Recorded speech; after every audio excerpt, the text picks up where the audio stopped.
The radical. Fundamental principles of freedom, rational self-interest, and individual rights. This is the Yaron Brook Show. All right, everybody, welcome to Yaron Brook Show on this Wednesday, December 3rd. I hope everybody's having a great week, and Christmas just inches forward. As I've said many times, this is a great time of year to plan for the future, think about where we're heading, and and kind of relax a little bit. You know, just relax a little bit. But not here on the Yaron Brook Show. We don't relax. We do a show every single day. And we're keeping at it. All right, Thomas, I see, says, I saw opera and had to show up.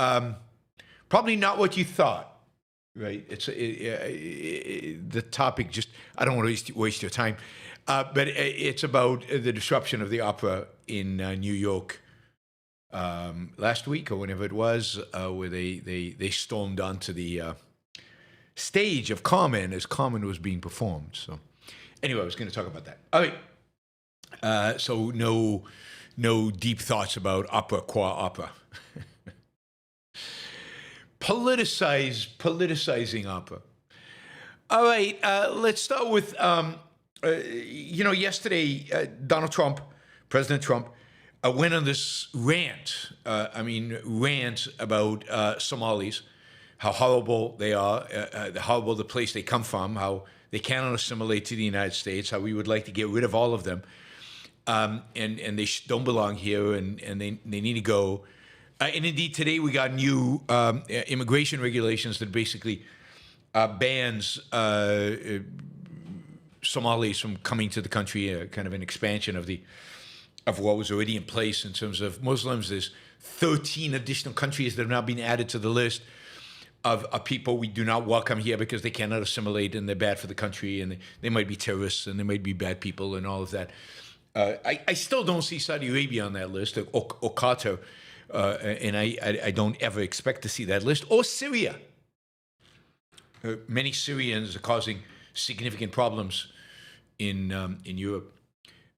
But Syria and the Trump administration on best terms right now. They are very, very, very friendly.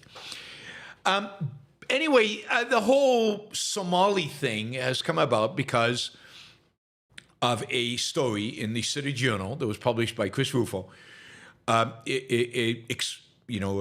basically laying out this case that where Somali Americans in large numbers have committed massive fraud in the state of Minnesota, in Minneapolis. Minneapolis is the city that has attracted Somalis. I mean, because it's so similar to Somalia. I mean, the weather's almost the same. I'm kidding. I mean, God, they would go for the desert to Minnesota. That has to be traumatic, just that very fact. It's so cold there. But this case, massive fraud in Minnesota, a lot of Somalis part of this case. There are 80,000 Somalis in Minnesota, and they now represent a significant kind of voting bloc. Of course, we have a Somali member of Congress from Minnesota representing them, but it's a significant enough portion of the Minneapolis population that they are a significant voting bloc, and this plays into the story. Anyway, Chris Rufo put out the story, long article, whose conclusion is basically, look, Somalis can't assimilate, and we need to really think about whether they should be here, and kind of the standard kind of right-wing argument. Chris Rufo compares them to the Norwegians, and the Norwegians assimilated, and they brought Western values, and Somali values are so different, so it's really not surprising that they committed all this fraud. So let's go through the fraud case a little bit, because I think it's illustrative of a number of different things. Federal prosecutors now have charged dozens of people with defrauding Minnesota social programs. So these are all various types of welfare programs since 2020. 2020, what happened in 2020? Yes, COVID. So since COVID, since all those new social programs were created around COVID and slush funds were created and huge amounts of money were distributed, many of the people that are being prosecuted, or have been charged, are from the Somali American community in Minneapolis. We're talking about programs like Feeding Our Future, right, which was founded in 2016 to sponsor daycares and after-school programs, to enroll in the federal child nutrition program. It received $3.4 million in federal funding in its first year. However, during the pandemic, this program went suddenly to $200 million of funding in 2021. Since then, more than 70 defendants have been charged with stealing over $250 million in nutrition funds. Now, to the prosecutors, generally, to the government's credit, did I just say that?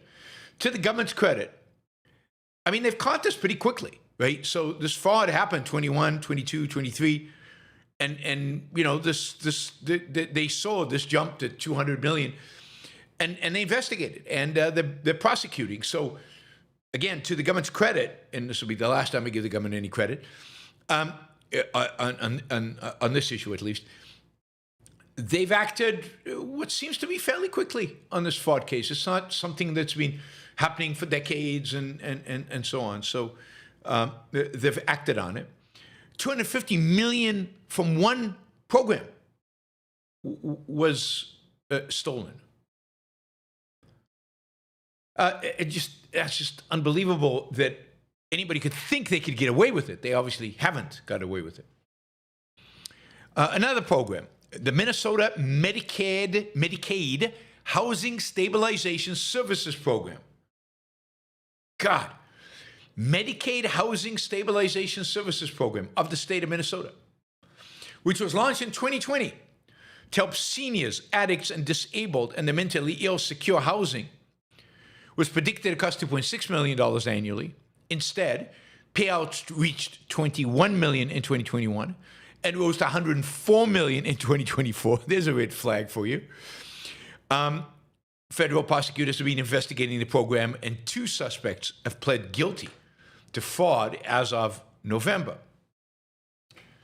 On top of that, the state's Early Intensive Development and Behavior Intervention Autism Program. God, that's a mouthful. Early Intervention, Development, and Behavioral Program, Autism Program, is also under investigation for potential fraud. In September, the U.S. Attorney announced its first charges as part of this one, accusing a defendant of filing false support therapy services and defrauding the program of about $14 million. So the big fraud was committed on the nutrition program, then on the housing program, and then on the autism program. And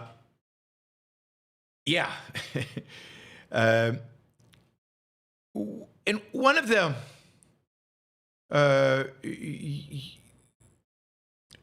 claims that Rufo makes in, Rufo and he had a co-author. Anyway, I can't find the co-author name.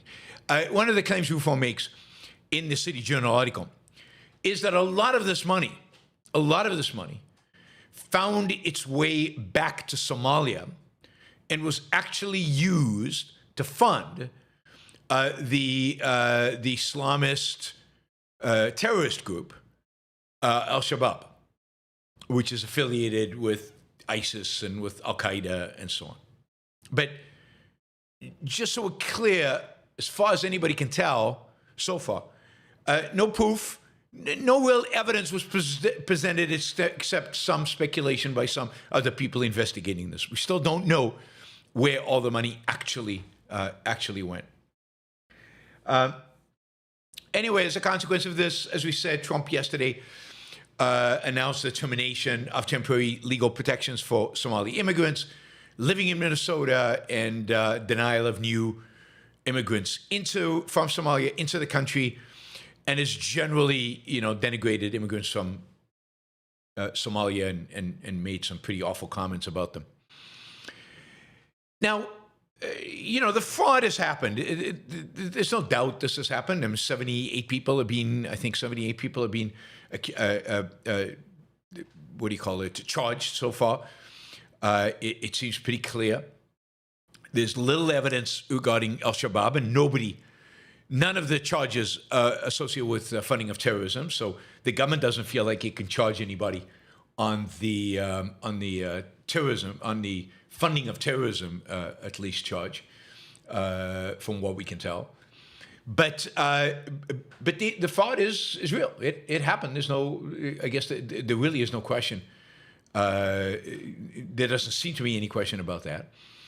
The fact that Somalis constitute a vast majority of the people accused, there is no question about that. The real debate that is going on is what can we learn from this? And look, one of the things that's also fairly clear from this is, in spite of the fact that the government has been pretty quick to act on this, the government did hesitate and did act slowly, slower than I guess some people would like, and slower than what people were pointing out that something weird was going on. And the government acted slowly, and there's plenty of reasons to believe that the government acted slowly because they didn't want to alienate the Somali community for political reasons. They acted slowly because they didn't want to be accused of racism. Now, this to me is the most interesting aspect of the whole case. And the worst aspect of the whole case. I mean, other than people committing fraud, is awful. But the worst aspect of this, in my view, is this, groomer gang phenomena that we know from the UK. Where, like, everybody knew that there were grooming gangs. Everybody knew that young British girls were being raped and being groomed and being used by these primarily Pakistani groups of men. And the police refused to act out of fear, refused to act to protect little girls, out of fear of being accused of racism. I mean, this is exactly the opposite of the behavior that is demanded. And it's the opposite of what is needed in order to get these people to have any chance of assimilation. The number one thing you must do with immigrants, particularly immigrants who come from a different culture, a culture where they can get away with stuff, is to make clear to them unequivocally that the rule of law will apply to them.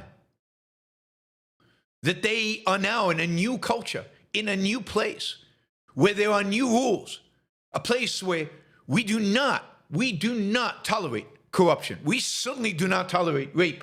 We certainly do not tolerate abusing little girls.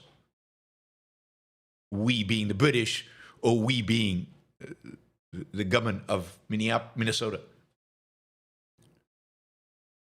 I mean, this needs to be clamped down. It needs to be clamped down quickly and aggressively. It's the only hope for the better people, the better Somalis. They need to learn as quickly as possible what the standards are in this country, what expectations are in this country. So the idea that people turn a blind eye to this because They don't want to be called racist because Somalis are black. They don't want to be called, they don't want to offend a voting group, as if, that is more important than law and order. It's just absurd. And of course, there is no one voting group, one voting bloc among Somalis. We saw that in the mayoral race in Minneapolis. One bloc of Somalis voted for the current mayor. Another one voted for the Somali who was running against him. They didn't vote as one bloc. Of course, even then, they were ridiculed for being tribal because they split into two blocks. If they'd all voted as one bloc, they would have been ridiculed for voting as one bloc, but they voted in two blocks, so they were ridiculed. You can't win, right? But they need to be unequivocally, it needs to be clear to them that they will not get away with this, and that the United States will not treat them differently. Will not treat them better because they're immigrants or because they're blacks or because of any other reason. So I think that's one of the major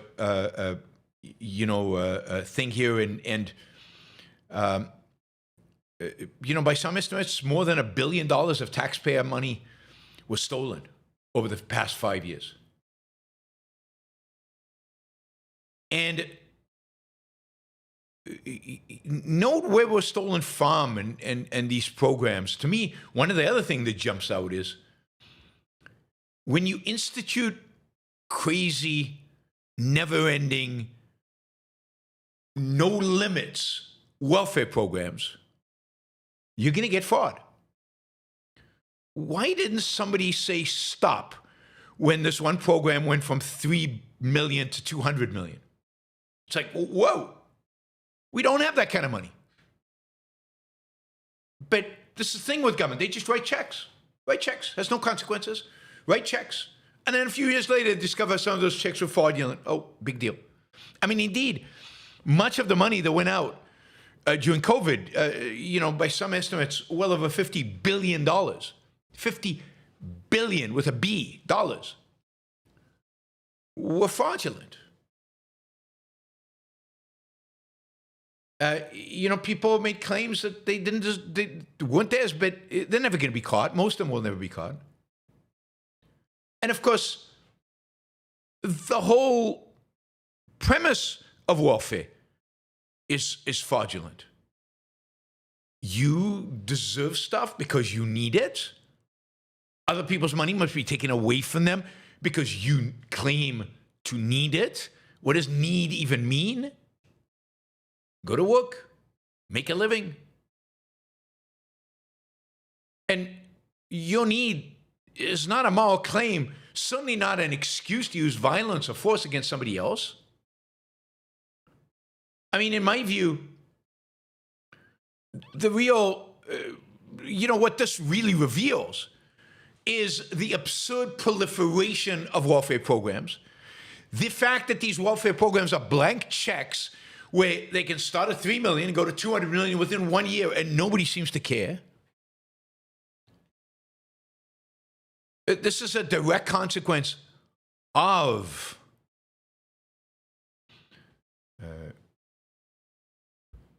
the welfare state, the existence of the welfare state, the size of the welfare state. Indeed, the welfare state is probably the number one barrier to assimilation. The number one way in which people assimilate in this country into American society is by working, is by getting a job, by speaking the language, by interacting with other people who are not like them. That's what assimilation looks like. Welfare, of all its different shapes and kinds and so on, prevents them from getting a job. Disincentivize them going to get a job. And therefore disincentivizes them from integrating, from assimilating.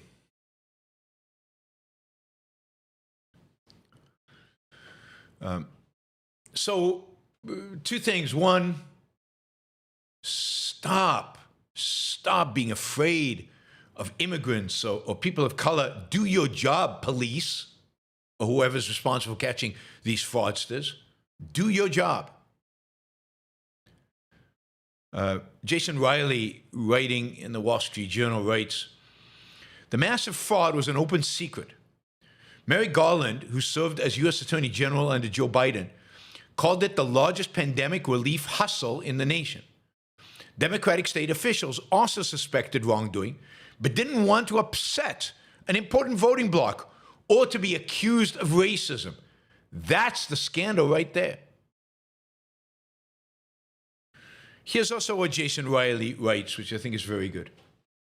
"It's also true that Somalis are hardly the first migrant group to arrive in America with unwelcome cultural baggage. In the early 1900s, crime was so prevalent in New York's Jewish and Italian neighborhoods that a specialized detective force was established. These weren't merely negative perceptions or ugly stereotypes. Unfortunately, these groups were willing to face reality. Yeah, once the police comes in and forces them to face reality.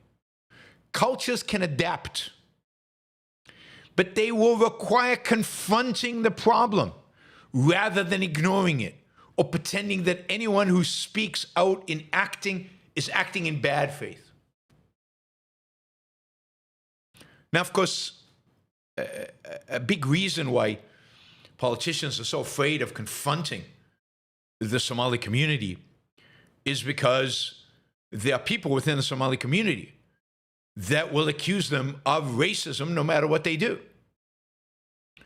A good example of this is Representative Ilhan Omar, who has not acknowledged the evil of this fraud case, is constantly talking about how Somalis are being discriminated against and how there's racism and how they're the victim. And she is a huge supporter of all this proliferation of welfare programs that the Somali community benefits from.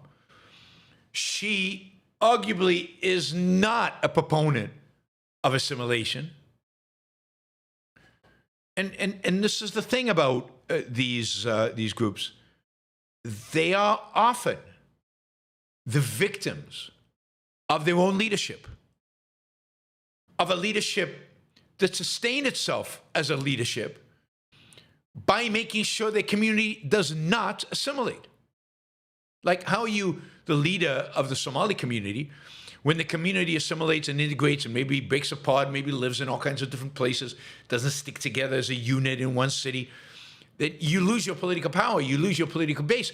People like Ilhan Omar ideologically don't want the Somalis to assimilate, and politically, from a power perspective, do not want the Somalis to assimilate. So to the extent that there's no assimilation,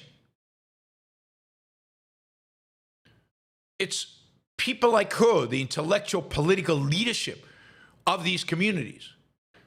And the only way to change that is by persecuting the guilty and by demanding assimilation. And the best way to do that is cut them off from welfare. Not cut them off from welfare because they're Somalis. Cut everybody off from welfare. You know, make them go get a job. Make them ask a charity if they need help. And the charities then can set conditions on the charity.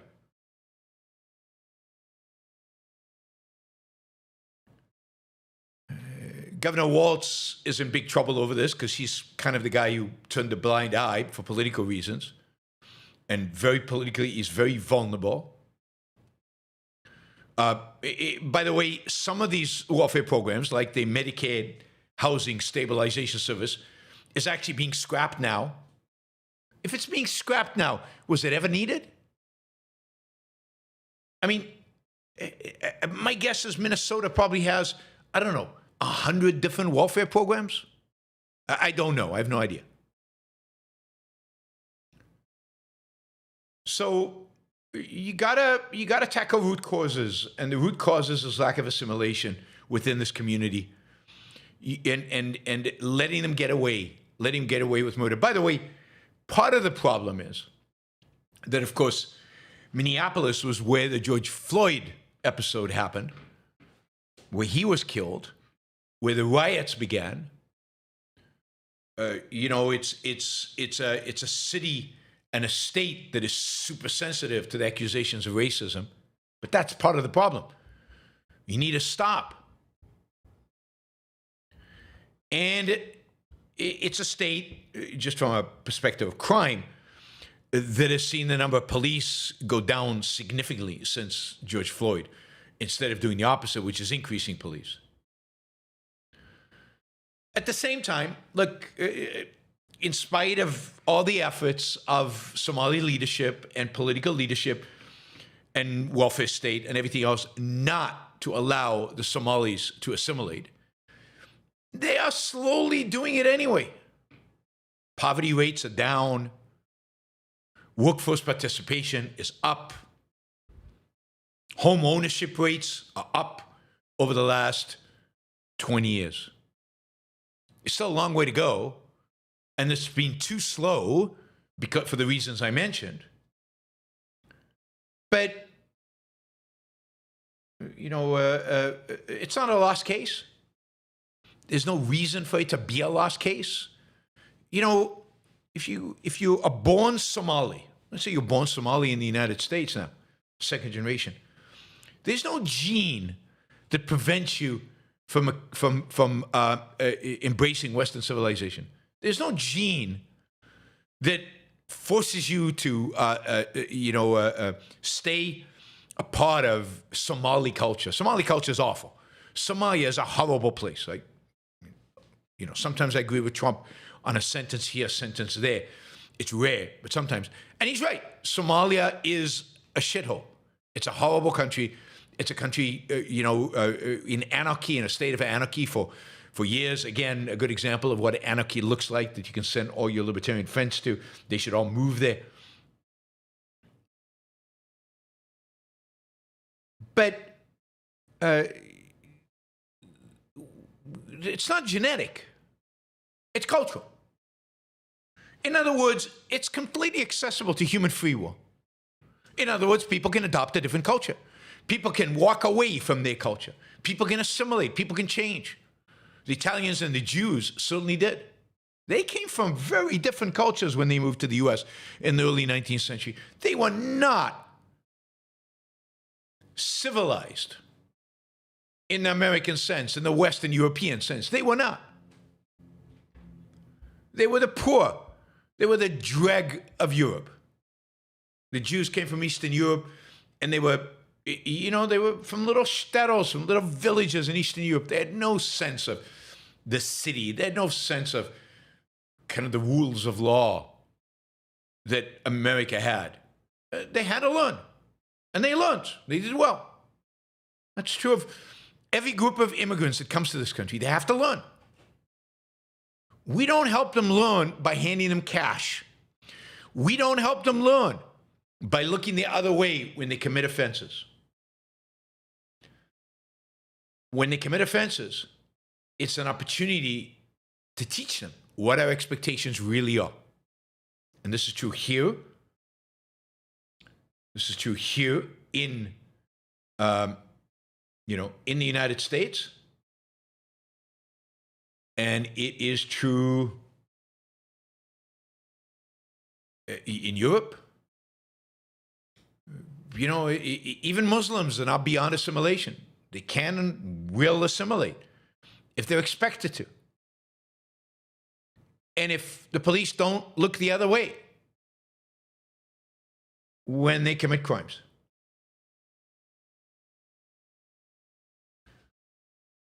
So I'm glad,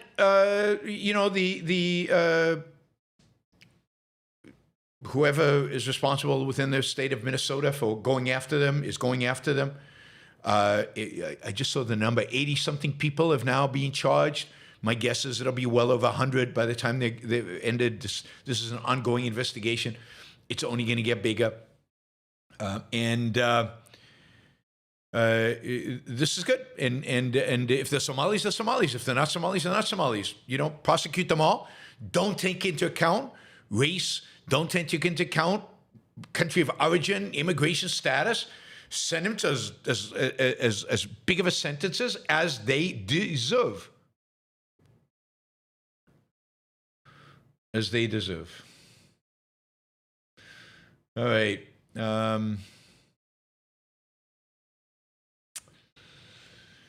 So yeah, we'll keep an eye on what happens in Minnesota, in Minneapolis, primarily because the reality is that Donald Trump's going to keep this in the headlines because, you know, he went on this, you know, basically racist diatribe the other day. Well, yesterday in the, I think it was during the cabinet meeting, and that'll keep it in the news for a while. So we'll update you if there's news coming out about that.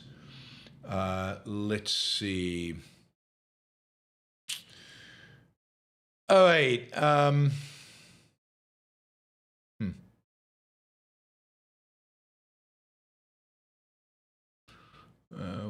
What is going on here? Seems to be some fighting going on my thing. I'm not sure what it is. All right, I'm going to ignore it.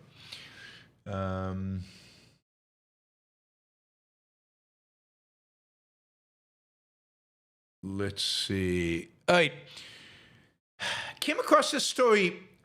This story that in the Atlantic magazine that is pretty wild. It's really, you know, a pretty insane story. So, you know, American universities have recognized the fact, I guess, that some students have a hard time, you know, concentrating or have different kind of, you know, mental disabilities that make it difficult for them to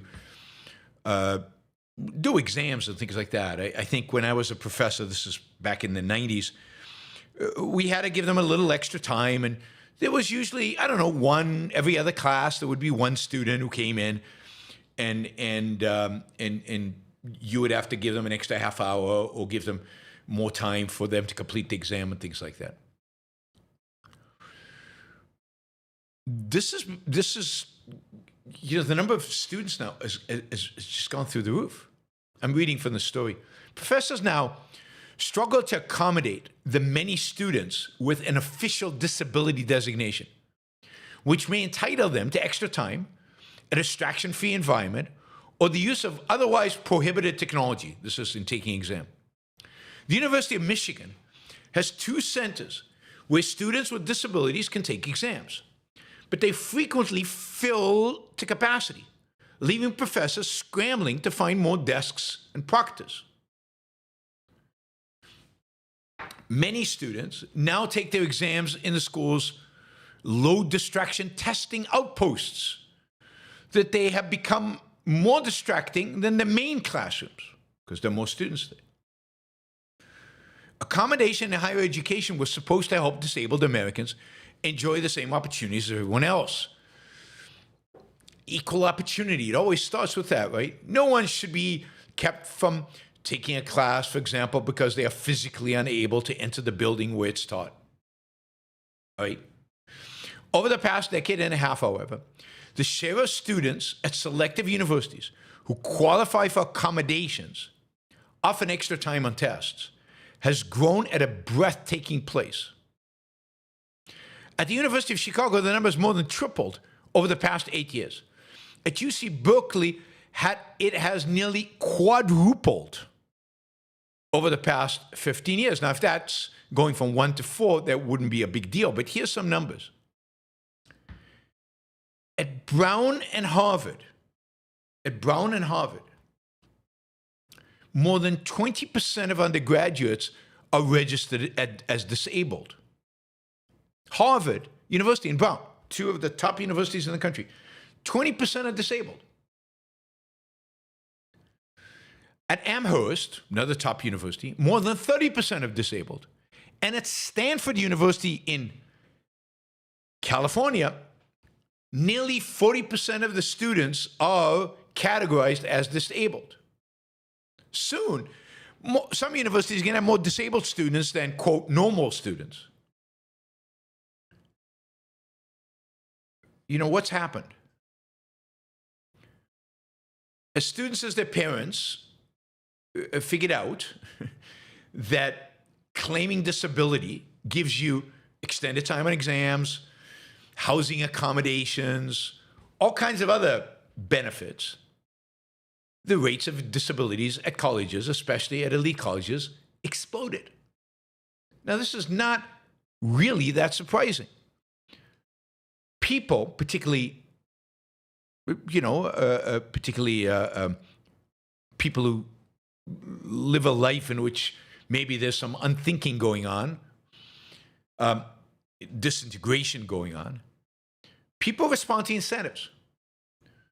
If you give huge advantages to disabilities, people will become disabled. If you give huge advantages, I don't know, like free homes to homeless people, people will become homeless. I mean, we used to stigmatize disability, probably, in a unfair way, but now it's like, whew, it's like, yeah, let's celebrate it. Let's give you goodies. I mean, to say that at Stanford, half the students are cognitively disabled, you have to then question how they got into Stanford. If cognitive disability means anything, how did they get into Stanford? Here's again a section from this article. The surge itself is undeniable. Soon, some schools may have more students receiving accommodations than not, a scenario that would have seemed absurd just a decade ago. Already, as we said, at one law school, 45% of students receive academic accommodation. Paul Graham Fisher, a Stanford professor who served as co-chair of the university's disability task force, told me, I have had conversations with people in the Stanford administration that they've talked about at what point can we say no? When it hits 50% or 60%, or maybe all of the students should be disabled. Continue from the article. At what point do you just say, we can't do this? This year, 38% of Stanford undergraduates are registered as having disability. In the fall quarter, 24% of undergraduates were receiving academic or housing accommodation. I mean, talk about a snowflake generation. I mean, there's even an example here of a mother who is attending class with her son because he has some disability that makes it necessary for her to sit in class during lectures. And the problem is she really participates. She doesn't sit quietly.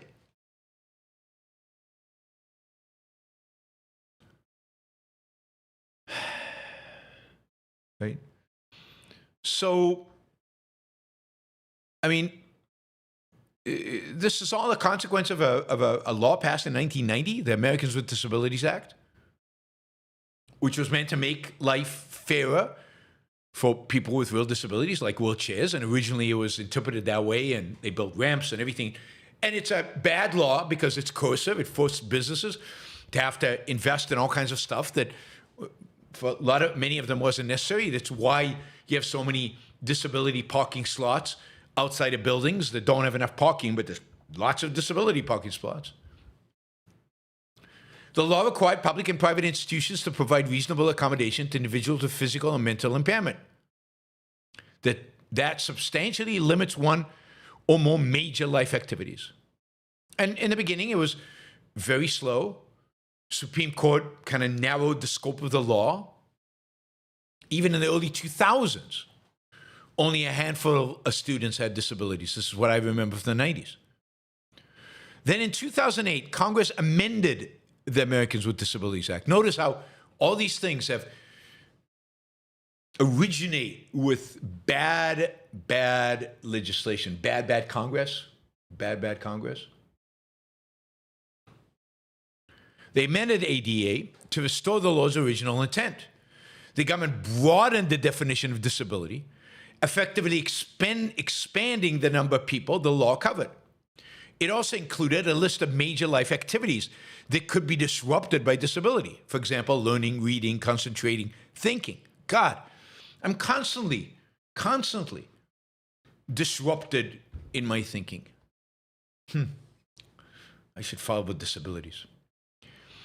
And they clarified that individuals were protected under the ADA even if their impairment didn't severely restrict their daily life. Well, there you go. Now it's a legal issue. If the student applies and is not accepted because of their disability, or if he's accepted and his disability is not accommodated for, he sues the university under the ADA.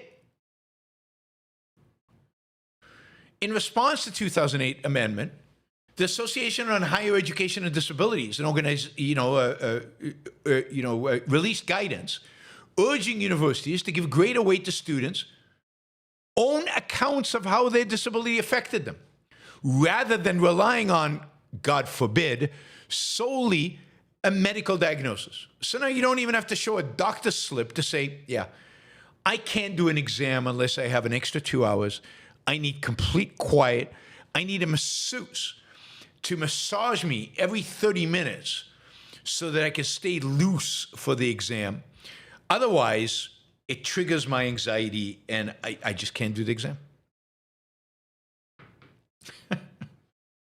Here's what the Association for Higher Education and Disability, this association said, quote, requiring extensive medical and scientific evidence perpetuates a deviance model of disability. I'm sorry, but this is where woke BS comes from. You know, it's all about the emotions of the person. It's all about your subjective perceptions. Requiring extensive medical and scientific evidence perpetuates a deviance model of disability, undervalues the individual's history and experience with disability, and is inappropriate and burdensome under the revised statute and regulations. So you have to take into account the way they feel, not the objective evidence about their disability, but the way they feel. And it perpetuates a deviance. Well, I mean, they're different. They're deviating from norm. Disability is different. It's a disability. I'm surprised they're even willing to use that word, right? It's a very dissing word. I mean, this is the insanity of kind of these leftist ideas, but of course, I'm sure the ADA was passed with the full support of Republicans. This is pure altruism. How can we not take care of people with disabilities? And how do we not give them extra credit? And it's not good that the Supreme Court narrowed the focus. We need to make it as broad as possible.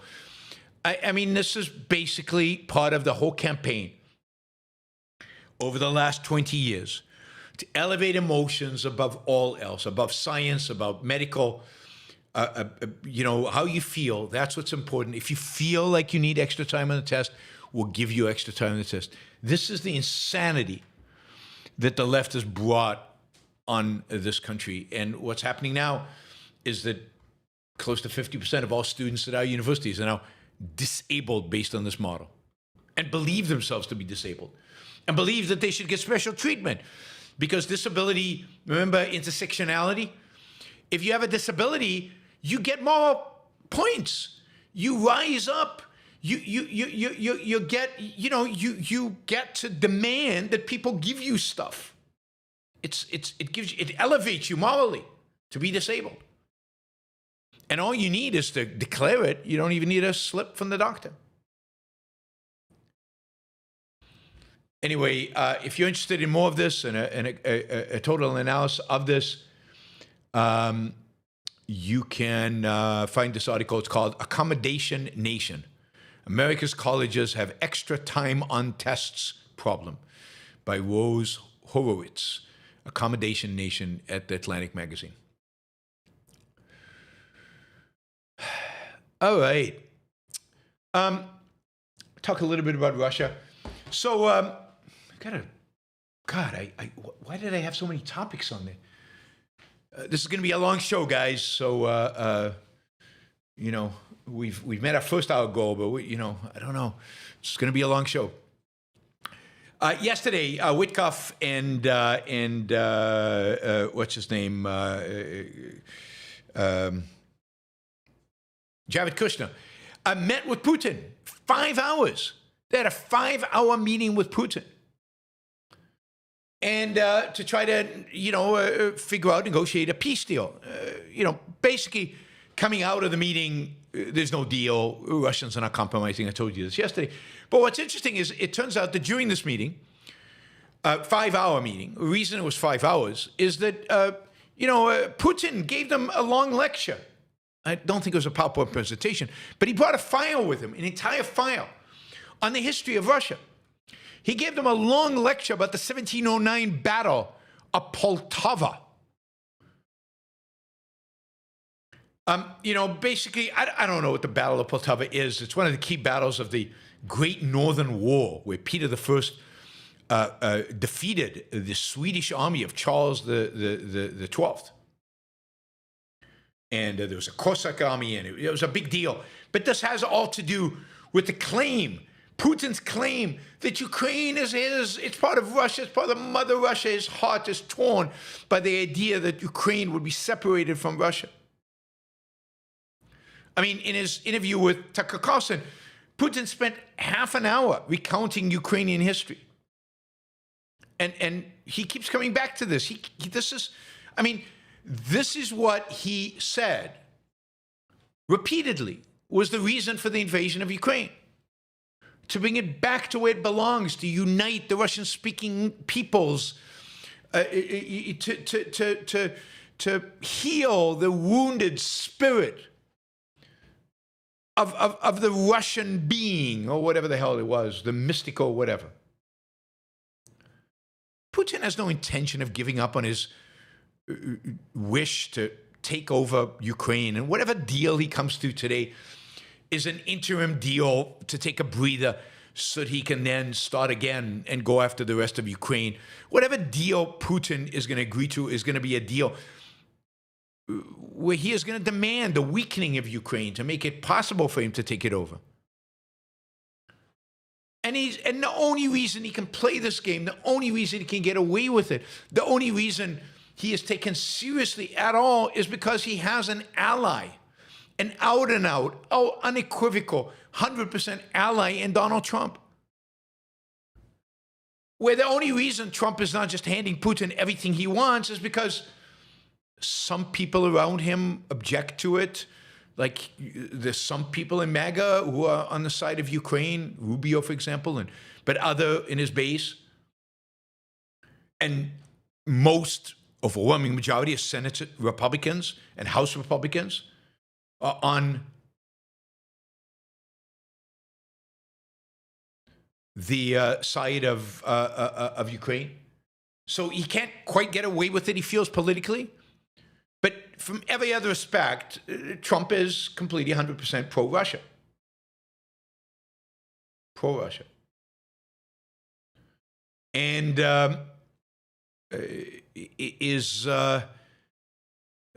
Putin is playing with these people.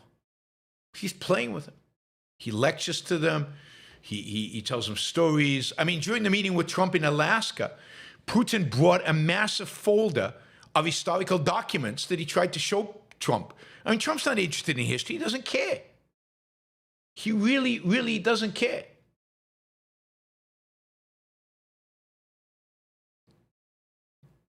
But Putin cares. Anyway, so far, no peace deal. Shockingly, no peace deal. And I don't expect one unless Trump really, gets fed up and just demands Ukraine surrenders and finished with it.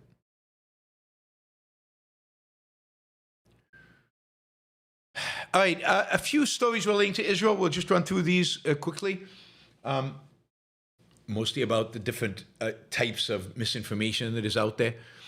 One is a story coming out today that Israel and Lebanon will have first ever civilian meeting, which is to try to establish ultimately some kind of peaceful relations between Israel and Lebanon.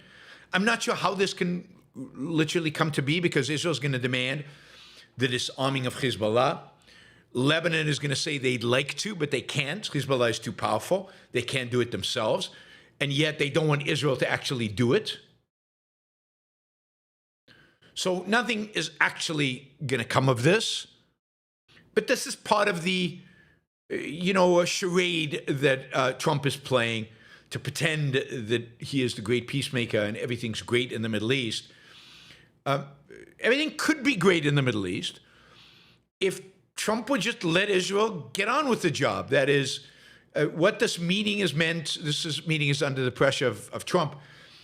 What this meeting has been called is because Israel told Trump that it was going to start a massive bombing campaign of Hezbollah targets, because Hezbollah has been rearming, rebuilding its infrastructure. Israel's already killed the number 2 in Hezbollah, and it wanted to start this massive bombing campaign. And Trump said, no, I don't accept that.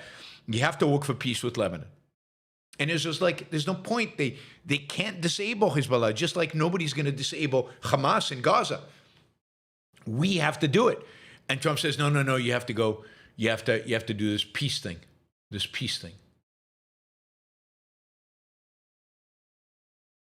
And I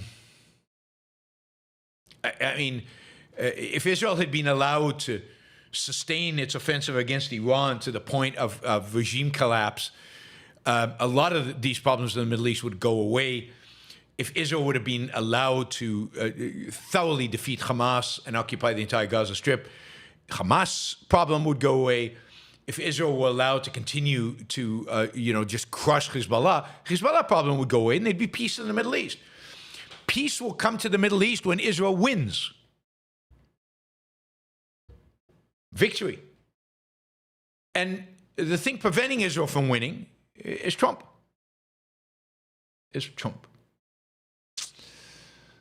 All right, what else related to this? You constantly hear the claim of genocide. More and more people, TikTok videos, lots of just claims of genocide. The absolute reality is, in every study that's actually looked at the numbers, looked what happened, looked at Israel's tactics, looks at what happened on the ground, there was no genocide. Indeed, the Israeli war in Gaza will go down in history as one where the ratio of civilians to combatants killed is the lowest in history, the lowest in all the history of urban warfare. It's indeed a number. Nobody who knows anything about warfare, they can barely believe. But it's a consequence of the fact that the Israeli army is so professional and so good at what it does, and has gone out of its way to not kill civilians. When you hear 70,000 dead, that, by the way, includes all the people who died of natural causes in Gaza since October 2023. So for over 2 years. All the people who died just of natural causes. It also includes all the people who are affiliated with Hamas. The actual number of civilians is killed by Israel is unbelievably low. Unbelievably low.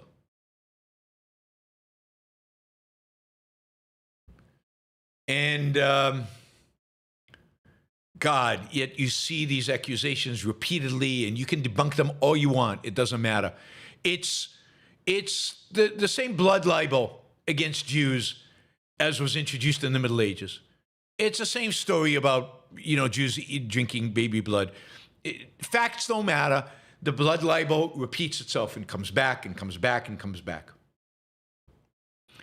Over 200 celebrities have now taken a position about the need for the Israeli government to release from prison, from multiple life sentences, Marwan Barghouti, Marwan is one of the masterminds of the dozens and dozens and dozens of terrorist attacks that occurred during the Second Intifada in the early 2000s. Where Jewish babies were taken hostage and murdered in cold blood. He was responsible for several attacks in Israel where people were killed, butchered. He is a convicted murderer and is serving multiple life sentences. And yet, he is a charismatic man who is a potential leader of the Palestinian movement. And they want him released. They want to release from jail with all that blood in his hands. And we're talking about people that I like. I want to throw up, but yeah. I mean, Paul Simon, Ian McKellen, famous Shakespearean actor, Benedict Cumberbatch, really like his acting. Tilda Swinton, I don't know who that is. Josh O'Connor, Annie Lennox, Sting, Margaret Atwood, 200 celebrities. What do they know? What do they understand? What context do they have to make such a demand? Who the F are they to make such a demand? But by what standard? It's just, these are learned experts in the Middle East, and they've come to the conclusion that he is innocent. And what the hell? Israel brings out the worst in people, really does, brings out the worst. In some, it brings out the best, but in most, it brings out the worst, just the worst. Then you get these tweets, right? Left and right, it doesn't really matter. Why does Israel get free healthcare and Americans are facing medical bankruptcy? Why do Israelis get free education and Americans don't? And we send them billions upon billions of dollars. Why are our taxpayers subsidizing this? So America sends Israel $3.5 billion a year. I think Israel spends several hundreds of billions of dollars on healthcare. So and America spends 5.6 trillion. So the 3.8 billion that the U.S. sends to Israel is not going to change the dynamics of healthcare in the United States, even if it stayed here. That $3.8 billion is all spent on on military equipment bought from the United States. All the money comes back to the U.S. If you took all that money and directed it to, I don't know, education, it wouldn't affect anything. It wouldn't make a dent. But it just sounds, we give those murderers money and we are suffering. What the hell? And by the way, healthcare and education are not free in Israel. They're not free anyway. As Milton Friedman said, there's no such thing as a free lunch. They're paid for by taxes, by Israeli taxes. And Israelis pay much higher rates than Americans.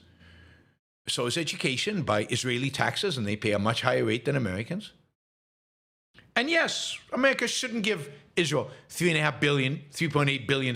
But of all the money that the U.S. government spends, is this the most problematic? It's a tiny speck. And you get a pretty good return on the money. It's just the America shouldn't be giving money to Israel. So, yeah. All right. Let's jump into watching Bannon and Yarvin. I came across these videos, thought this would be good. So you'll see both these videos have in a sense, a common theme. I mean, they're disgusting in a variety of different ways, but they have a common theme. And that is that the American right, the new right, has dedicated itself to rewriting history. Rewriting history. And they have two goals in this rewriting of history. It's to make Russia the good guys. And to do that, they have to kind of find ways to make the Soviet Union look good, to make Stalin look good. So because they are traditionalists, and because they believe in history as deterministic, to say Russia's good today, you have to say Russia's always been good. Russia being on our side, Russia are our friends. We will hear that in a minute. And of course, a big part of that is World War II. So Russians were the good guys in World War II. The good guys in World War II. Better than England, better than anybody. And the second that the new right is very much dedicated to is to,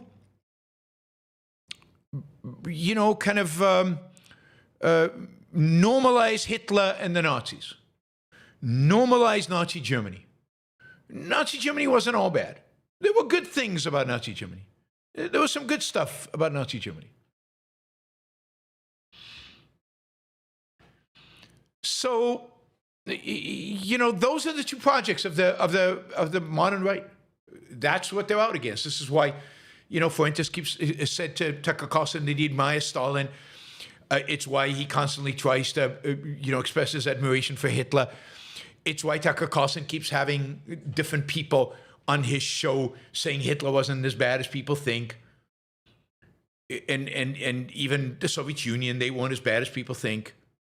And, those are the two. And of course, the third aspect of this that you'll see, and I see this particularly in Tucker, but it's also in Fuentes and others, is a whitewashing of Islamism. Is this idea that Islamism is not as bad as people think. It's the Jews that are the problem, not the Muslims. Those are the three big projects of the right. Historical revisionism. See, here's the first one. This is Stephen Bannon. This is Stephen Bannon talking about Russia. And Russia's a particularly, Russia and the Nazis, what really animates them about Russia and Germany? What animates them about Russia and Germany? They're white. They're white. And in terms of Russia, clearly they're Christian, although I don't know about Stalin. And, really the Nazis were too. Soon they'll embrace the fact that the Nazis were Christian. So let's listen to Stephen Bannon about Russia. On the CIA is outrageous. Like, here's the plan. The plan is you have a devoutly Christian nation in Russia. Who was our ally? Let me remind people. So the devoutly Christian today, church attendance in Russia is very low, very low. How Christian are they? Not very at all. Church attendance in Russia is lower than it is in most states in the United States, or maybe in any state in the United States. Most Russians are not that. The mystical, the kind of superstitious, but they're not particularly religious in terms of Christian. But the right has relabeled, because of Putin and because of his the way he articulates his case, they relabeled Russia, and you saw that Jordan Peterson did the same thing. They relabeled Russia as this Christian nation, the bastion of the West, because Christianity is the West. It's a Christian nation. And therefore, they're the good guys. And we know they're the good guys because they used to be our allies.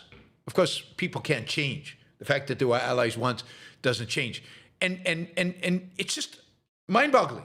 They were allies, but then he doesn't talk at all about the Cold War, where they were enemies. In Russia.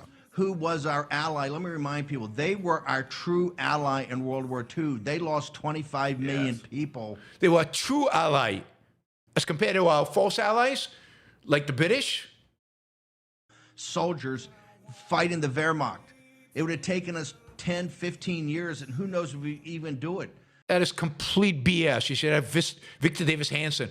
Ask Victor Davis Hanson about what would have happened if the Russians had not lost 25 million people. And we'll talk about why Russia entered the war and under what circumstances Russia entered the war as our, quote, ally, really, ally.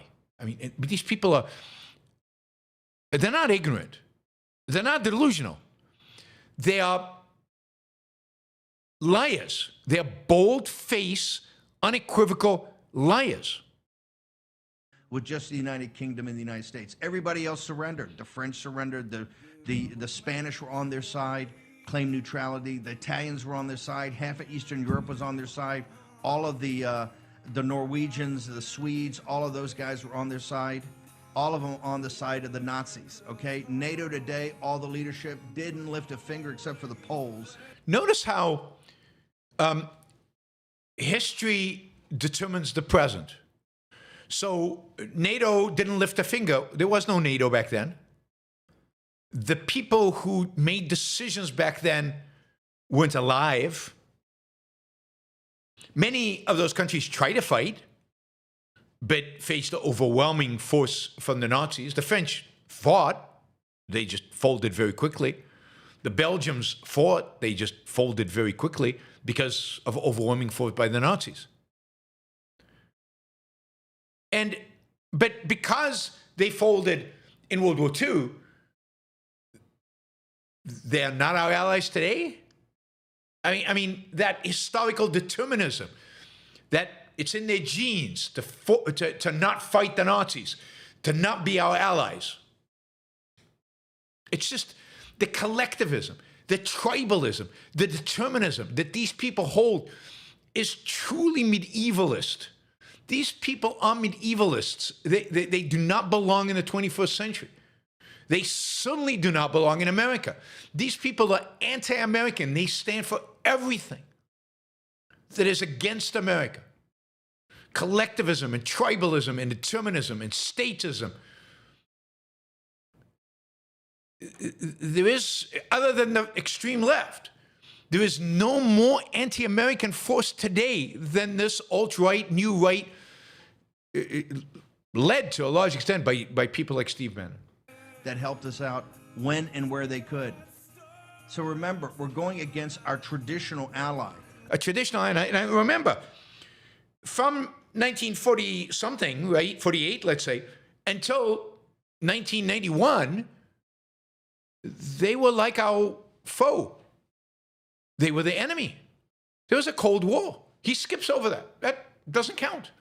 They were ally, traditional ally. What other war were they our ally? Were they our ally in World War I? No. They backed out of World War I, before the U.S. entered the war. Were they our ally in the, the Crimean War? Where were they our ally exactly? In what war was Russia our ally other than World War II? But they're our traditional ally forever. We've been friends with Russia forever. There's no Cold War. It just disappears. It just evaporates. Oh, by the way, the guys that stopped the Ottoman Turks, stopped Napoleon, stopped Hitler, just to name just a couple, three off the top of my head. The Ottoman Turks were attacking the U.S.? Oh, no, he means white people, white people. They stopped the Ottoman Turks to attacking white people. I think I want to be in business with those guys, not these. Did they? Or was it really, the Poles and the Lithuanians and the Austrians who actually stopped the Ottomans in Vienna in 1683, I think it was? Feckless, hapless, atheistic, who are being overrun by Islam. Yeah, so it's the atheists who are bad. It's the atheist Europeans who are bad. It's Western European that are bad. The good guys are the Russians. They're the good guys. They can't sell a 30-year bond right now. You know why they can't sell a 30-year bond? They can't sell a 30-year bond because nobody knows who's going to be in charge in 30 years. That's just not true. Not only are they selling 30-year bonds right now, Denmark is selling 30-year bonds at a lower interest rates than the United States is. They're having an easier time selling 30-year bonds than the U.S. is. Now, again, he's not an idiot. He worked for Goldman Sachs. He knows what he's talking about in bonds. He knows it's not true what he just said. He lies. It's just bold-faced lying in order to achieve a political end. To make Russia appear like the good guys. Cold War out. Europe is bad. Europe can't sell a bond when they can every day. It's the United States that's in trouble selling bonds. And maybe the Muslims don't want to, don't want to be charged interest, so they're going to stiff you on the payment. Yeah, right. Those countries are collapsing in front of us. They have nothing. As compared to Russia, which is thriving. I mean, God, standard of living, quality of life in Russia through the roof. They're so much richer than Europeans. Yeah, right. I mean, some of the poorest countries in Eastern Europe maybe are similar to Russia. But Russia is dramatically and significantly poorer than Western Europe. I mean, Russia is poor. And right now, the body bags, the 250,000 people that have died or more, the million people that have been injured, Russia is the basket case, a complete and utter basket case, ruled by a megalomaniac nutcase, Putin. And you're complaining about Western Europe in comparison? Oh, a lot poorer than Poland, particularly given the growth. I mean, Poland is growing significantly, many times faster than Russia. This guy is lying through his teeth. Somebody says they didn't know Bannon was a finance guy. Yeah, he worked for Goldman Sachs. And we're supposed to kowtow to them? No, it's ridiculous. It's time now to look, see what we see, and start taking action. Recall Kelly today. He's a tough guy. He's going on, was it Jimmy Kimmel or Colbert, one of the shows last night, talking more smack?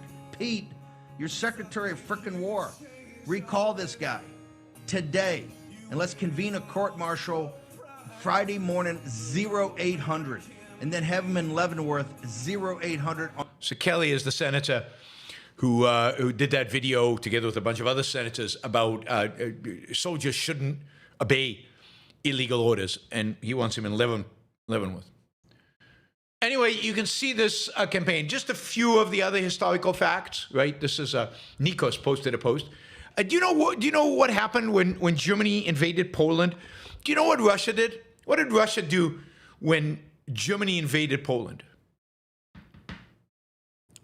I mean, our ally. What did our traditional ally do when Russia invaded Poland in 1939? I'm curious.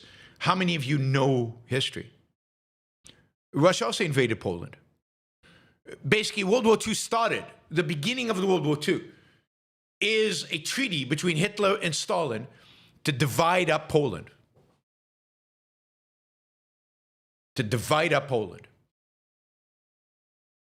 So World War II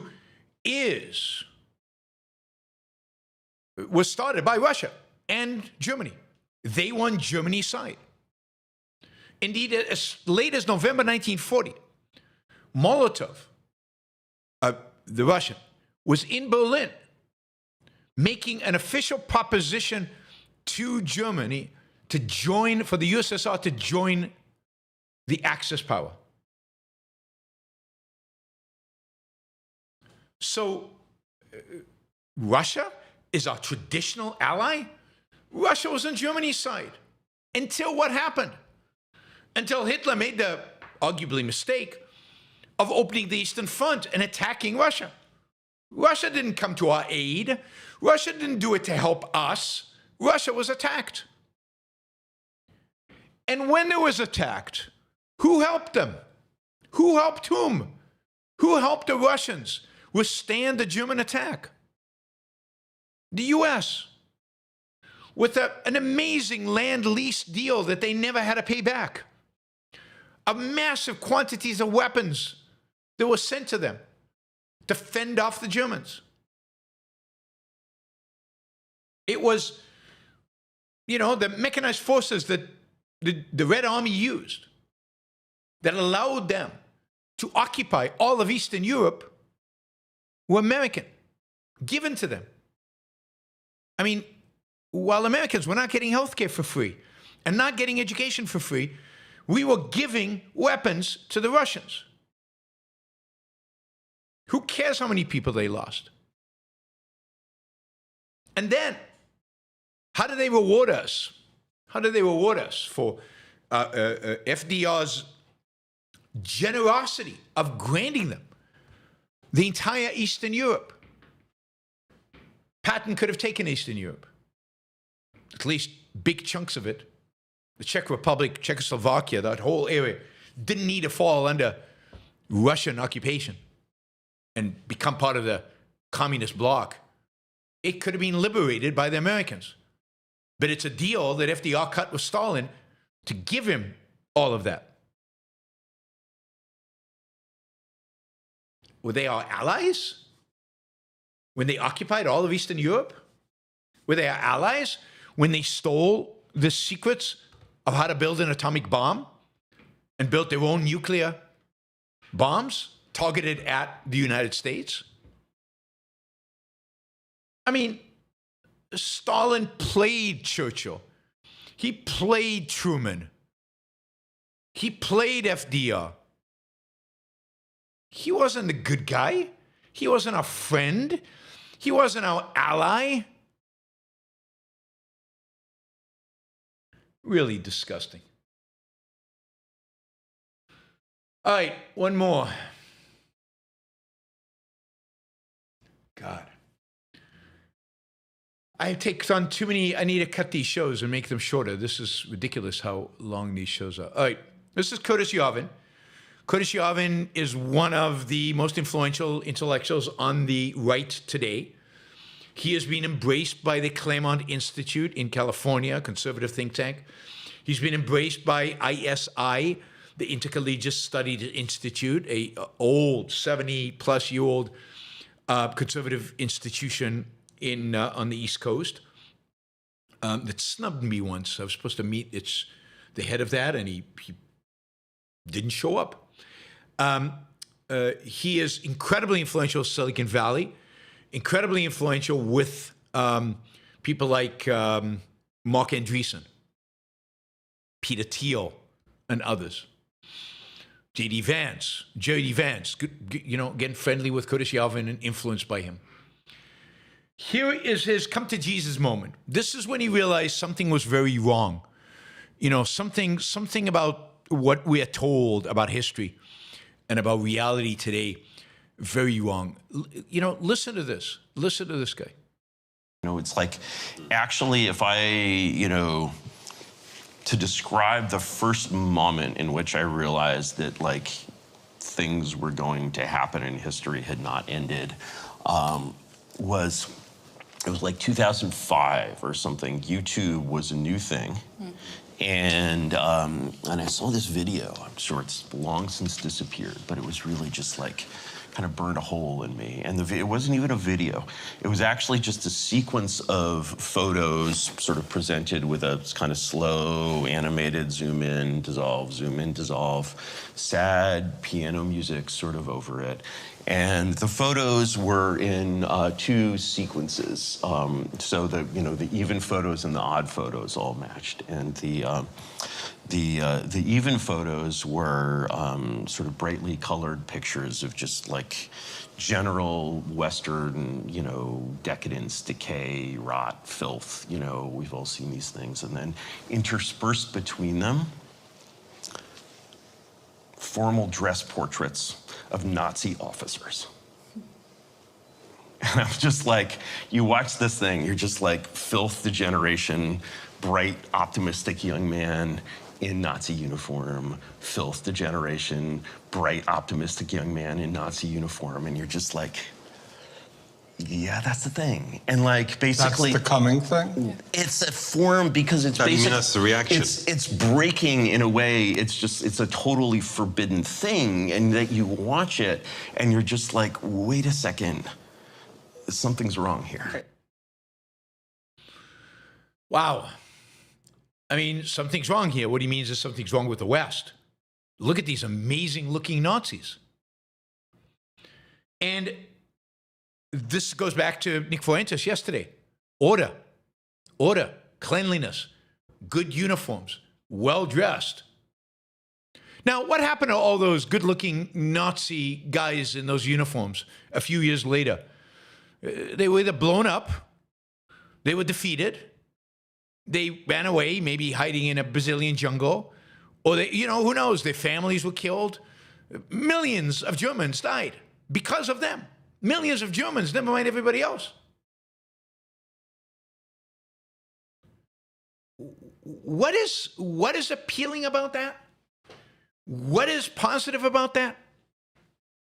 We are decadent. They were what? This guy, this Curtis Yarvin, he is like their guru, their real big shot. This is the guy they all admire. I'm going to show you another. This is only 28 seconds long, so I think you can tolerate it. I hope you can tolerate it. Also, Curtis Yarvin talking about what happened at the end of World War II. You know, the West went in, you know, the Allies went into Germany and used these very, very harsh, you know, really criminal measures to suppress National Socialism. And they expected, like, you know, werewolf terrorists to be everywhere, and they were nowhere. And they expected the same thing in Japan. They had kamikazes, right? You know, they had these incredibly radicalized people. Nothing. Crickets, right? Because this is the, you know, the... So the West went in with harsh measures against who? Against the Nazis? Yeah, they were Nazis. And why were there no terrorism in Japan or in Germany? Because Dresden had just been flattened. Hiroshima and Nagasaki had just been flattened, as every other major Japanese city had been. You don't get terrorism when you demonstrate that kind of ruthless, complete domination. But the point about the West was, very, very harsh measures, criminal measures to suppress National Socialism? Really? After 5 years of war?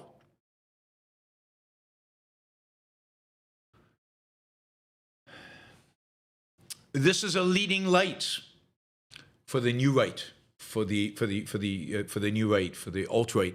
This is their intellectual leader. This is who people were quoting me when I was doing that debate in San Francisco. He believes that the United States should embrace monarchy.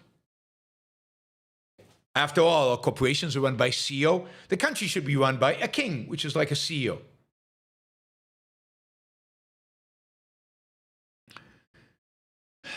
We're in bad shape, guys. Intellectually, this country is bad shape because the alternative on the left is no better. I think the Nick Fuentes of the left is Hasan Piker. He's a man who platforms terrorists, promotes political violence, shameless propaganda for murderous authoritarian regimes. He's just a sick human being. He's a hater of America, despises this country. He said America deserves 9/11. And yet this is a guy who is regularly mentioned by Democrats as the answer to the Joe Rogan problem. He's the guy who is as popular. He's hosted AOC, Bernie Sanders, Ilhan Omar, and Zohran Mamdani on his podcast. He's been on podcasts for The New Yorker, for Vox. He's a favorite of a number of other kind of left-wing podcasts out there. He is part of the Democrats' big tent. And yet he is he's as bad, if not worse, than Fuentes. And these are the people with influence. These are the people with audiences. These are the people who are setting the terms of the debate. These are the people that are getting out there and getting attention. And it really is despicable. And again, I will say this, I've said it in the past. What makes them possible, what makes the Pikers possible, what makes Fuentes and Tucker possible, are the more moderate people who are willing to tolerate them, are the more moderate people who are willing to platform them, the more moderate people who are not willing to stand up for any positive principle. Because if they were shunned, ridiculed, canceled by normal culture, then they would disappear. They would go all the way. It's the fact that they're just, accepted and listened to and platformed and debated as if they are legitimate. These people are illegitimate. They have no legitimacy. Curtis Yarvin is a zero. He's a nothing. These ideas about the Nazis, despicable, hateful, horrific. And the more they're entertained, the stronger these people become. So it's the moderates that don't want to be too judgmental, are the ones who really make this horror really possible. All right, let's do these last two quickly. I'll just mention this is last week, I guess, a group of climate activists burst onto the stage of the Metropolitan Opera in New York City in the middle of the performance of Carmen, and they created a ruckus, and they some of them went on stage and just created a real mayhem. And today, the guy who led this attack on the opera wrote a letter of apology. Not exactly an apology. He says, this open letter is first an apology to the cast, an explanation of our actions, and a reiteration of our plea. Right? First to the cast of Carmen, I'm so sorry. You have every right to be furious with us or whatever else you feel. I know many of you were scared. We intentionally stayed downstairs. I know that it is at best irrelevant for most of you. And then some people went on stage, and yeah, that was bad. They shouldn't have gone on stage. One of my dearest friends in New York works at the Met. Isn't that a standard line? If you, I accept the outcomes of my action, including anyone's scorn. And then he says, and then he explains why the group did it. Right? The group did it because of the fact that the Lincoln Center is named after Koch Industries. It's named after David Koch, and it has links to Koch Industries, Chevron, and Texaco. He argues that the presence of these names conflicts with the themes depicted in Carmen. I'm not sure exactly how. And with the institution's artistic mission. He says, David Koch was a liar. Climate change is mass murder. Climate change is mass murder. No. Fossil fuels are a savior, have saved more lives than maybe any other innovation in human history.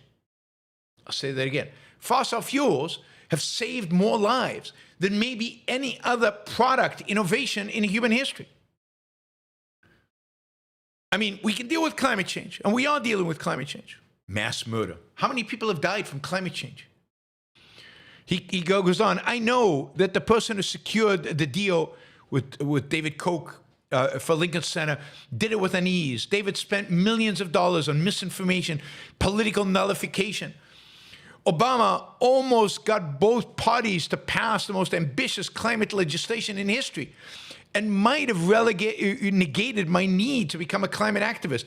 But David Koch killed it. Yay, good for David Koch. His legacy continues. The Greenland ice sheet alone will bury Lincoln Center in water. Have you heard that one before? And it is said to be past the point of no return. So it's going to happen any day. New York will be flooded. Koch Industries and Chevron are working tirelessly to ensure that this happens. They want to see New York flooded. And we will never change, and they will never change course. I have heard them say it out loud on camera to their investors before being dragged out of the room. And for what? For their profits that then they gave you to put their name on the building. So remove the names, that's the demand. I mean, that is such a load of garbage and absolute nonsense that, read Alex Epstein's books. He's a remember, he's a sponsor of the show. Read Alex Epstein.substack.com if you're interested in that old debate and why factually that is just a load of garbage. The whole thing, just an absolute, unequivocal load of garbage. The reality is right now that the climate change nuts are losing, and they know they're losing. In the United States, there is zero appetite for any regulation. This is part of why Trump won. Any regulation that limits energy, limits fossil fuels. There's just no passion around it. Nobody cares. And indeed, that is a growing sentiment in Europe. As energy costs go through the roof in Great Britain, through the roof in Germany, nobody has the patience. Nobody wants to hear about climate change. So the tide is turned, I think, dramatically against him, against the climate change activists. And as the world turns against them, as their voice gets drowned, they will become more desperate. And they will put on more of these nihilistic, which is what they are. Ultimately, they're nihilists. They want New York to be flooded. They want it to burn. Because that's what will happen if you don't have fossil fuels. New York City will be depopulated. Millions of people will die. That's what they really want. And if they let their mind actually function and they thought about it. So they're going to become more desperate, which is going to mean put on bigger and bigger extravagant shows. They don't have Greta anymore. She's too busy with the Palestinian cause. They need attention. They're attention grabber. Their nihilism demands it. All right, I know I had another topic, birth rates. We'll talk about that tomorrow, another time. We're already gone an hour and a half, and we've got quite a few questions. We've raised, we haven't raised enough for the second hour. So we're probably going to go into that third hour. So again, best way to support the show, super chat, ask me questions. I answer them. That way you get to set the terms of the show. If you want to just trade and value for value, you're listening, you're gaining value from the show. If you would like to reciprocate, then do a sticker, ask a question. That's a great way to reciprocate, to express the trader principle that we all, I think, most of us believe in. So please think about asking a question or doing a sticker. Even 99 cents, even a couple of dollars, $5, $10, $500. You can go up to $500 with the stickers. Feel free to do any of those. Okay. I want to, a few things. I want to remind you that the Ayn Rand Institute is a sponsor of this show. They are holding a conference in Portugal, in April. The conference, I'll be there. Taltfani will be there. Nikos will be there. Ben Bear and I'm missing somebody. Anka will all be there. And we'd like you to be there as well. We'd love for you to come. Those of you who are under 34 can get a scholarship, so apply. Those of you over the age of 34, you get a discount because you're listening to the Yaron Brook Show. That discount code is 26YBS10. I already told you about Alex Epstein, so check out his Substack, alexepstein.substack.com. And let me just mention the Hendershot Wealth, hendershotwealth.com/YBS, which has products that can dramatically reduce your capital gains tax liability. You can find information about that in a video I did with Robert Hendershot, in an interview we did.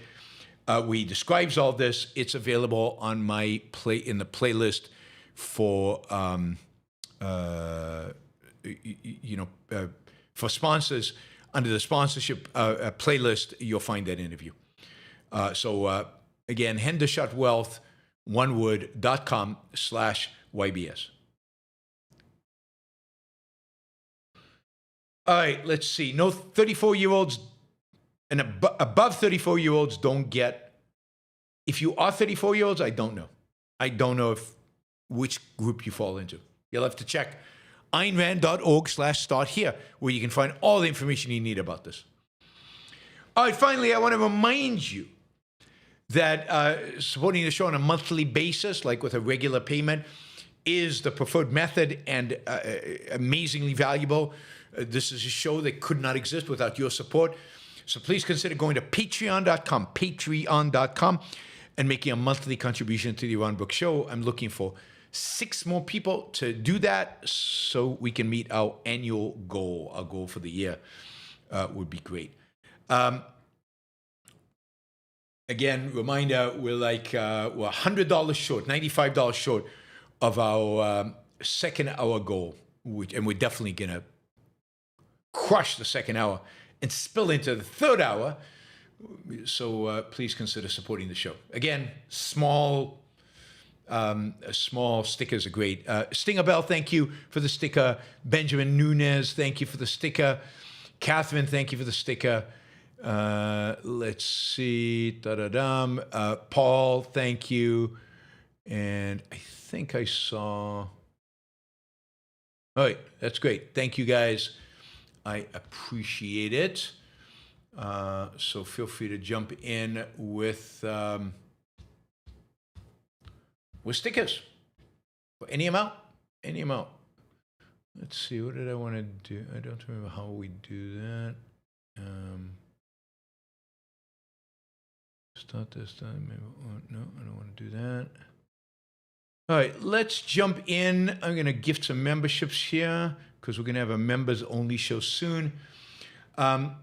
You can also gift memberships, by the way. It's another way you can support the show is by gifting memberships, which would be great because we've got a members-only show coming up, and many of you will be able to participate. So that's great.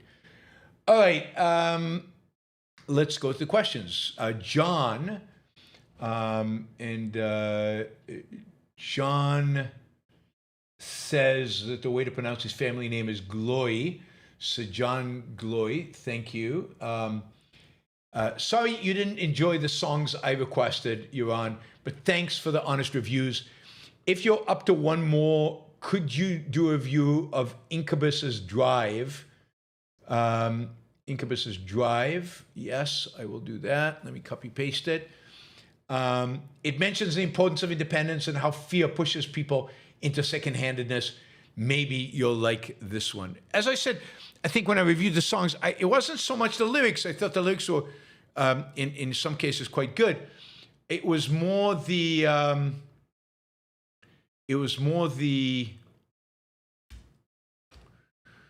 music and the integration between the music and the lyrics that I didn't like, and I didn't think was done well. Thank you, John. Really appreciate the support. That was $100 for the music, for the song review. You too can have a song reviewed for $100. All right, David, $50. You once told me that if you were to debate Yuval Harari, it would be on the subject of theory of knowledge. Please explain. Oh, I can't remember saying that, so I don't remember the context of why I said that. I'd love to debate Yuval Harari pretty much anything. I disagree with him on pretty much everything. But yeah, I mean, he's basically a complete empiricist. His theory of knowledge is completely corrupt by his inability to recognize abstractions, even though he uses them all the time. So for example, there's a video of him saying, there's no such thing as individual rights. Individual rights are nonsense on stilts, quoting Bentham. If you dissect a human being, you will not find individual rights inside of him. But of course, you won't find love or reason or history or any abstractions as physical manifestations in the real world. So it's just silly. And so his theory of knowledge is based on what? But he's wrong on so many things. He's wrong on what makes the human being successful as a species. He believes it's cooperation, but way before cooperation has to be ability to reason and to think for ourselves. which allows us to communicate and it allows us to cooperate. Cooperation is just an outcome of reasoning, but reasoning is the fundamental. So I could debate him on his basic epistemology, his basic way of discovering knowledge and what knowledge is. Ultimately, he's a collectivist and an altruist, and his perception of the nature of man is wrong. And in politics, he's awful, and on technology, he's awful. He's a pessimist, and yeah. So on pretty much everything, we would disagree, and it would be debatable. Yeah, maybe we can make that happen one day. All right, these are all $20 questions. Thank you, guys. Let's start with Mike. Mike says, how likely is it that the millions of fans that Carlson and Fuentes allegedly have actually live in other countries? I hate to think so many Americans are that un-American. I'm not an X. It's hard to tell. I'm sure a lot of them are. But at the end of the day, I think a lot of them are Americans. I think it is an American phenomena. The alt-right, the new right, is primarily an American phenomena, and I think they really are. This many Americans are this, and they're young, and many of them sit in their mother's basements, and many of them are what are called incels, alienated from females, and they are losers. Now, Tucker has a broader audience that he's brought with him over his many years in Fox and other places to the podcast, and he slowly brainwashed them into this complete and utter nonsense. But I think most of them are Americans, not all, but most of them are. And look, not everybody who listens to them agrees with them, but why would you listen if you hated everything they say, which is the healthy response? Oyvind from Norway, Timothée Chalamet is at it again, starting in a movie, Marty Supreme, coming out this Christmas. The movie is about individualism. All right, the movie is about individualism and ambition. Hope they depict it as virtues. The trailer contains banger quotes such as, I live with the confidence that I believe in myself and the money will follow. I'm going to step up in ways you can't even imagine. This is another quote from the movie. You want to get physical, like an ape? Very much looking forward to it. Yeah, I mean, I like him as an actor. I like him very much as an actor. So it definitely should be interesting. What was the movie that he starred in recently that was really good? I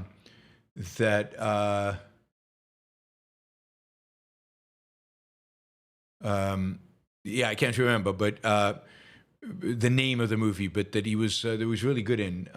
Anyway, I like him as an actor, and that sounds promising. So I hope it's good. We'll wait and see. What's it called again? You said it was called Marty Supreme. Marty Supreme. He starred in Dune. He was really good in Dune. But no, something else that I'm thinking of, and I can't.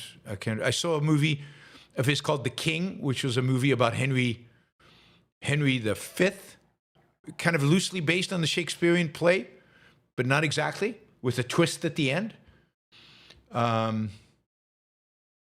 Anyway, we'll have to see Marty Supreme soon. All right, Thomas, given that the government owns roads and controls driver's licenses, would there come a point with the growth of Waymo, with the safety record you detailed yesterday, that human-driven cars could become illegal? Ooh. I doubt it, but certainly not in my lifetime. Maybe in the distant future in an authoritarian state, yeah. But I think that would be quite authoritarian, and it would be.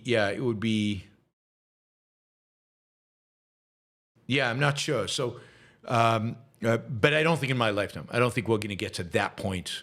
I don't think Americans would tolerate. We're still too much of a people who love our cars and love driving. Shazbot, I wonder if Putin is a Risk board game fan. Gaining new territory is super easy in the game, and his subordinates let him win, of course. He might have expected actual military action to be no different. I don't know. As far as I've gotten in terms of games is Monopoly. That's about it for me. But maybe he does play Risk. Shazbot says, I just finished watching Chernobyl. Have you seen it? It's astonishing what happened there before, during, and after the disaster, assuming that is an accurate representation. Yeah, I have watched it. It's excellent. It's very well made. It brings out the irrationality of communism. It clearly shows the responsibility the communist mentality had for the Chernobyl accident and in dealing with it, and the failure over and over again. It shows how the communist system incentivizes, rewards second-handedness, unthinking. It's really well concretized, really well done. So highly recommend watching Chernobyl. Whether it's accurate to the facts of what happened or not, it's really good. It's really well done. Hopper Campbell, part 1. Does the fact that Nick Fuentes has millions of subscribers and you only have 40,000 suggest the collapse of civilization is drastically gaining momentum? Or perhaps only a momentary nihilistic bubble that will burst and our slow and steady objectivist train will ultimately win and race before things collapse. I mean, I don't know, but the fact that he has millions of adherents is entertaining. There is clearly a nihilistic streak in young people right now. They are looking, they are searching. I don't think, I hope I'm not overly optimistic, but I don't think that his popularity is sustainable. I think he's probably reaching peak influence and peak followers. We'll see. I think we keep chugging along. I just don't see him. I think he still represents a marginal group within society. It might be millions, but the millions of losers. My 40,000 people are good people, and successful people, competent people, people who are striving to make something of their lives. I don't think you're a bunch of losers like his audience. If I thought you were, I wouldn't do the show. So I think very different type of people.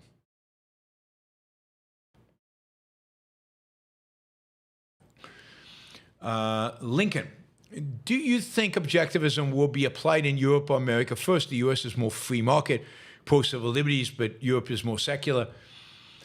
And have slower growth, which could make them open to the philosophy of objectivism. So I can see the argument for it happening in either place. I don't know, and it's still so far into the future. I don't know that we can tell. Europe is also heading towards authoritarianism. How it comes out of that authoritarianism, who knows? It might also be becoming more religious. It's hard for me to tell.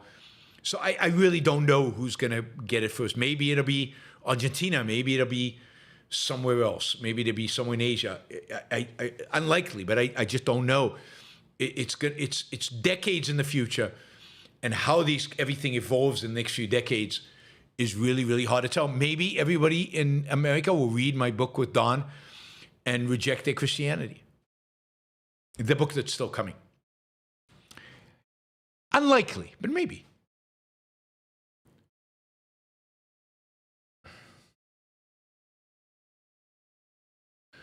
Lincoln, I remember Milton Friedman saying in Free to Choose how wonderful the clothing sweatshops were by forcing his mother to assimilate and taking personal responsibility in the days before warfare. Absolutely.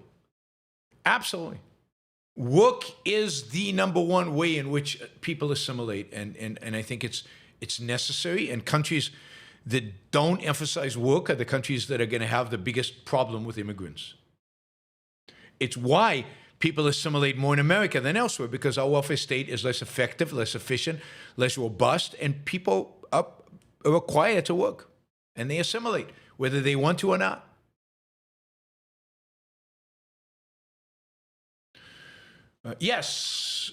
So Americans they have free will, so they can definitely reject Christianity. America is not a Christian country. Indeed, we argue in the book that America is the anti-Christian country. America is a country that stands as proof that you can succeed in spite of Christianity, and that to be successful, you have to, in a sense, reject the essence of Christianity. And this is why, by the way, the New Right, which is big on Christianity, has to reject the founders and reject the Declaration of Independence. Because the founders in the Declaration of Independence are anti-Christian in the way the Christians understand it today. And they're anti-collectivism and tribalism. So they're anti the New Right. That's why the right has to reject the founders if they want to keep their Christianity. Lincoln. I remember using my Asperger's syndrome diagnosis to get extra time on AP and SATs. I was not traditionally disabled, but I took advantage of the loophole, and I was far from the only one who did this. There was a kid who had an IQ above 160 and was mentally disabled. My IQ was also very high. It played a big role in the two of us getting into prestigious colleges. Since being upper middle class white males, we weren't going to get in on AA. I got into Santa Clara's Business School, and he got into Purdue's engineering program, all thanks to the disability classification helping us. Yeah, I get it, but there's something just weird about that, and about, now everybody has it. You've created a huge incentive for people to embrace the disability category. I mean, you guys are smart. Being smart is not a disability. How much longer should the war in Ukraine go? Well, I'd say two things. As long as Ukraine is willing to fight it. And as long as Russia doesn't surrender. That's it. I mean, there's no timeline. Ukraine is the one suffering. Ukraine is the one fighting for their liberty, fighting for their land, fighting for their sovereignty, fighting for their future, fighting for their children, fighting for their families. Ukraine, therefore, gets to say when they want to stop fighting. And we should support them because Russia is the bad guy. And because Russia is a threat to the West, which includes us. Ukraine is led by Zelensky. He is very popular, still popular within Ukraine. If there were elections tomorrow, he would probably win. And even if he didn't, the opposition party, which would run against him, is for the war. So there's no significant political force in Ukraine that is against the war. So to claim that this is Zelensky's war is, again, completely detached from reality, from the facts on the ground. It is buying into Russian propaganda, Russian bots feeding your propaganda online. I mean, I get it. The Trump buys into that propaganda. You, the listeners to the Yaron Brook Show, shouldn't buy into that propaganda.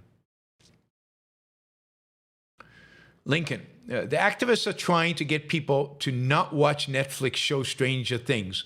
The reason, one of the main characters is a Zionist Jew. Wow. That is pretty nuts. I didn't realize that there was a Zionist Jew on Stranger Things. I watched I think the whole first season. I couldn't get into it. It just wasn't that interesting to me. Jason, estimate what we spend on military bases overseas, and if how we could conceptualize money for Israel or good allies as a far more valuable asset. Yeah, I think that's right. bring the troops home, shut down the bases, and help those allies that A, need our help, and B, provide us with real value as allies. That would be much cheaper. 1776 says, thank you for membership gift. My pleasure. Thank you. And join us for the membership shows. Jamie from Canada. Hi, Yaron. What would be the cost to get to review a YouTube video that is criticizing Econ 101 that's approximately 45 minutes long? Oh, God, it's long. And how do I set that up? Just send link and amount here. You can do a link and amount here, or you can do it through PayPal. Either way, 45 minutes long. God. I mean, my hourly rate is $500. So let's say, $300 for the 45-minute video. Yeah, I think that's right. Because a TV. $250. I do $250 for episodes of shows which are about 45 minutes long. So $250, and send me the link.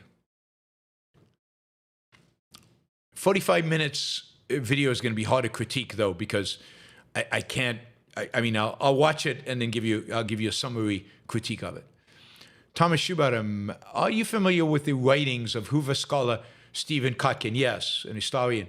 Gigantic 3-volume biography of Stalin. Yes, I haven't read it, but I've seen it. He lectures in geopolitics, very anti-communist. Don't always agree, but a real intellectual. Yeah, he's kind of left of center. I've seen him speak a number of times. He's smart, thoughtful, a good guy, and very good on Stalin, and very anti-communist. All right. We're just short $50 for the, well, actually, now we're only short $30 for the second hour goal, and we're 3 minutes away from the second hour. So it'd be great if somebody came in with $30, $30 question, $30 sticker, and we're done. Novel recommendations. The Second Sleep by Robert Harris. Light spoiler, the book makes you think it takes place in the Dark Ages, but you discover that it's the future. Civilization has regressed because of Christian forces gain control again. Well, that sounds like a good book for me to read. I mean, or maybe listen to. All right, thank you, JJ Jigbees, for the recommendation. $30, guys. Somebody come in with $30 and get us to the target. Can you discuss the TPSU OK student who had her professor placed on leave after she was failed for making faith-based arguments in a science class? I'm not sure if you've seen this, but the suspension is manifestly unjust. Absolutely. I mean, I think it's absolutely right for the professor to fail the student for making faith-based arguments in a science class. Science class is about science, not about faith. Indeed, it is about making science-based argument. And by making a faith-based argument, you should fail a science class. So good for the professor, and it's tragic that the professor's being suspended. I mean, this is the Christianization of our culture, and Christianization is not a good thing. Not a good thing. Bad things happen. Christianity is a force for ill, not a force for good. It's a force that leads us towards destruction, not towards growth and progress. Thought Criminal, thank you for the sticker. Now we're only $20 away, or actually less than $20, $17 away, because that was £10, £10. $17 away from the $500 goal. So please consider jumping in with $17 and getting us over the threshold. America is not going to reject Christianity anytime soon, but it certainly can. There's a difference between can and will. Will it? No. Can it? Yes. All right, guys. I didn't see that story. I'll have to look it up. Thank you, Eric, for pointing it out to me. Thank you, Eddie, for the $5 sticker. We're chipping away at this goal. Should it just stay up here? until you guys do enough stickers to get us through this. So, oh, there it is. Richard just got us over the threshold. Thank you, Richard. $20 sticker. I appreciate it. Thank you, guys. Thanks to all the super chatters. Don't forget patreon.com, Yaron Brook Show. I will see you tomorrow, probably at the regular time. Today was a doctor thing. It was a doctor thing. We'll see you tomorrow and Friday and Saturday. Have a great rest of your week.